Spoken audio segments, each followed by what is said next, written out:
മോഹിക്കുന്നൊരമ്മിണിയ മുഷിഞ്ഞു നാറിയ വിടുപ്പു തുണികൾ കഴുകി ഉണക്കി തേച്ചു കണ്ടാൽ മുഖം വിരിയും. എന്നാൽ പണത്തിന്റെ കാര്യം കേട്ടാൽ മുഖം തിരിക്കും. അല്ലേലും അമ്മിണിക്ക് ഒടുക്കത്തെ കൂലിയ. 3 കല്ല് കൂട്ടി ചെമ്പ് വെച്ച് കാരമിട്ട് വെള്ളം തിളച്ച് തുണികൾ മുക്കിയെടുത്ത് ഇടിച്ചു കഴുകി പിഴിഞ്ഞെടുത്താൽ നടുവൊടിയും. അതിനാ കൊച്ചമ്മ ഈ കാശ്. കൈത പൂക്കുന്ന കായലോരത്ത് തുണികളൂരി പിഴിയുമ്പോൾ കടത്തുകാരൻ ചെക്കനുണ്ടൊരു കള്ളനോട്ടം.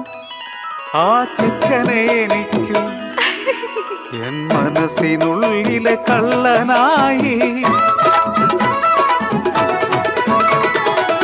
ആനന്ദപുരത്തെ നമ്പലത്തു മനക്കലെ അരുണിമ തമ്പുരാട്ടി.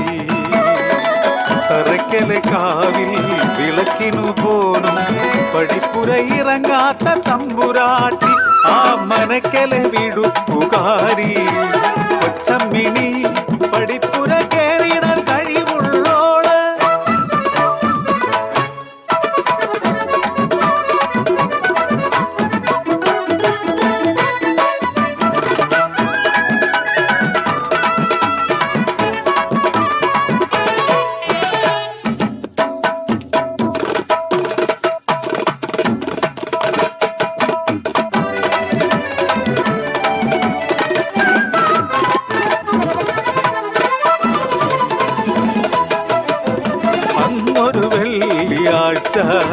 തറക്കൽ കാവില് തലപ്പൊലി നാള് ധൃതിയിൽ മനക്കലെ കോടി ഞാനും.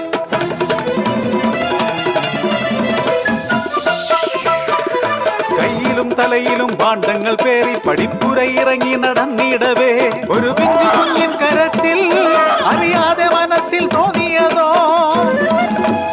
തലയിലെ ഭാണ്ഡത്തിൽ എന്തോ അനങ്ങുന്നു. കാര്യമറിഞ്ഞു ഞാൻ തരിച്ചുപോയി. തിരികെയോടി ഞാൻ മനക്കിൽ ചെന്നു നിന്നപ്പോൾ കാത്തു നിൽക്കുന്നു ആത്മാര്. കണ്ടവന്റെ വിഴുപ്പും പേറി മനക്കിലേക്ക് വന്നിരിക്കുന്നു അശ്രീകരം.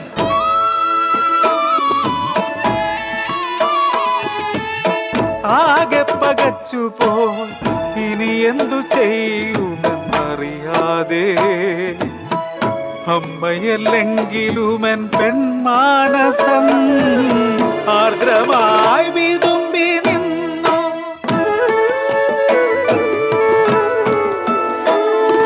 പിഞ്ചു കുഞ്ഞിനെ കൈകളിലേന്തി തല താഴ്ത്തി പടിപ്പുര ഇറങ്ങി. നാട്ടാർക്കു മുന്നിൽ പരിഹാസമാ. വീട്ടാർക്കു ഞാൻ തീരെ അപമാനമായി. സ്നേഹിച്ച പുരുഷനും കൈവിട്ടുവെന്നെ. കുഞ്ചു കുഞ്ഞിനെ ഞാനെന്തു ചെയ്യാൻ.